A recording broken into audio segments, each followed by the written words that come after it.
আপনি হয় জালিমের পক্ষে না হয় জালিমের বিপক্ষে, মাঝামাঝি থাকা যাবে না। যে মাঝামাঝি থাকবে সে জীবন্ত শয়তান। আমার আল্লাহ কোরআন শরীফে তাকে মুজাবজাবিন বলে উল্লেখ করেছেন, অর্থাৎ দুইটা ফাঁটি ছাগল, একটা এদিকে বাঁধা আছে আর একটা এদিকে বাঁধা আছে, ওখানে মাঝখানে একটা ফাটা ছেড়ে দেওয়া হয়েছে। এখন ফাটা দ্বিধাদ্বন্দ্বের মধ্যে পড়ে যায়, এদিকে যাবো নাকি এদিকে যাবো, এদিক ওদিক এদিক ইকে যাই না ইকে যাই।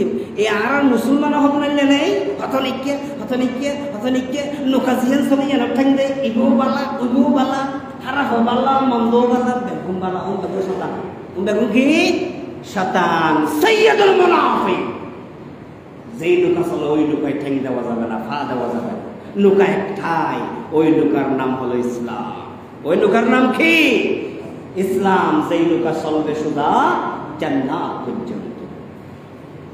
এখন আমরা কি আমাদের সন্তানদের বিচার বাস্তবায়নের জন্য আমরা কি এখন কোরআন ও হাদিসের আলোকে যা শুনেছি প্রতিবাদ করার দায়িত্ব আমাদের উপর আছে না নাই? অবশ্যই আছে।